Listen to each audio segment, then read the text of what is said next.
Hey guys, welcome back to the channel. Thanks for tuning in. And man, really excited today because we've got the world premiere, the introduction that I've been talking about for the last month or so of the Blaukat Old School Jig. And Marketing One Advantage there at Baitwrx and Baitwrx here in Springfield, Missouri has put together a really cool video on the jig that I'm going to show you guys right now. And you guys can check all the details about it. Also, I just wanted to remind you guys, if you want to order some of these jigs, you can do so, you can get them at Baitwrx in Springfield, Missouri, or you can order them online through Baitwrx, and I'll include the link in the description here if you guys want to order some of them. But anyway, here's the video, guys. Check it out. Hope you enjoy, and we'll be doing a lot of special tips and tricks surrounding the jig and the trailers and the colors in future videos. So hope you guys enjoy. Check it out here.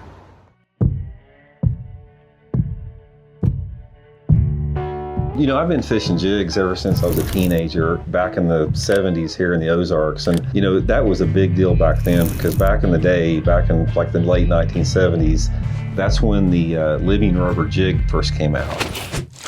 Hey guys, I'm Randy Blaukat, and this is the Blaukat Old School Jig. There you go. This is a good fish right here. Nice fish. The way this jig is, it's designed for pitching and flipping. You can pitch and flip bluff banks with it, rocky banks, boat docks, flooded cover, laydowns. It just goes on and on and on, what you can do with that. Yeah. Nice chunk. Got 20 foot of water off of this main lake point. Specifically with this jig, what I wanted to do is I wanted to design it that had a head design that allowed it to come through wood and rock cover both effectively. The second thing about this jig is you'll notice about it is the length of the shank of the hook. It's significantly shorter than the shank of traditional jigs. But with the jig that we designed here, you have a short shank on it, which not only makes for a better hook set on the fish, but it allows you to create a smaller profile if you need to, and then also a larger profile on the same jig based upon the length of the skirt and the size and how you rig the trailer on. Here's the difference. Now this is the same jig. These are the exact same jigs, but notice the profile difference in them. Just a little bitty edible tidbit. Tell me that's not a good looking jig. That is just awesome looking. And then you got a full size jig. This would be like for flipping a heavier cover like this. Same jig, just different trailers. Once that live rubber jig caught on, it really became a key lure here in the Ozarks. There he is. Feels like a decent fish. Nice little Stockton Lake keeper here. And if you can see right here, this is a channel bank. You got some big boulder rock here, and you've got a transition into smaller rock. So this little transition area right here is where that fish was set up. He was set up off the end of this point, about 20 foot of water, close to this transition.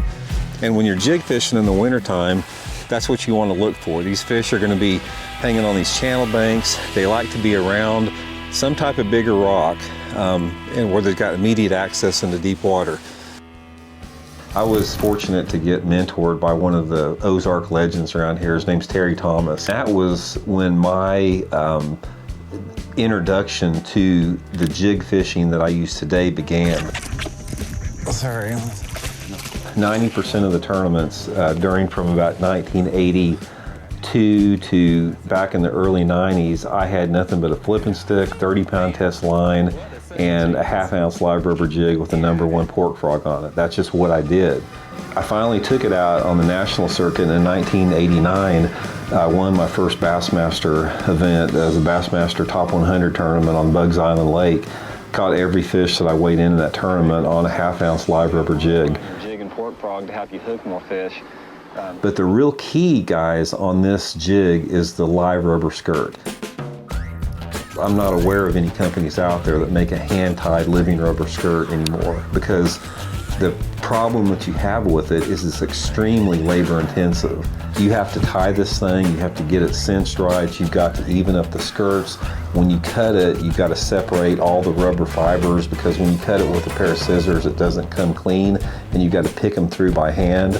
So the attention to detail on this jig is, you know, like none other out there.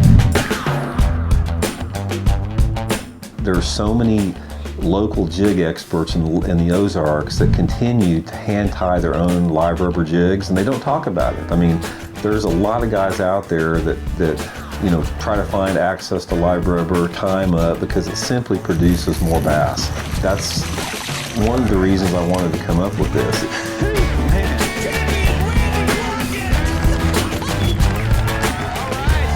I'm excited about it. I mean, if you guys have never used a living rubber jig before, I can promise you that you're going to be catching fish with it that you didn't with silicone. You're definitely going to want to have a few in your box.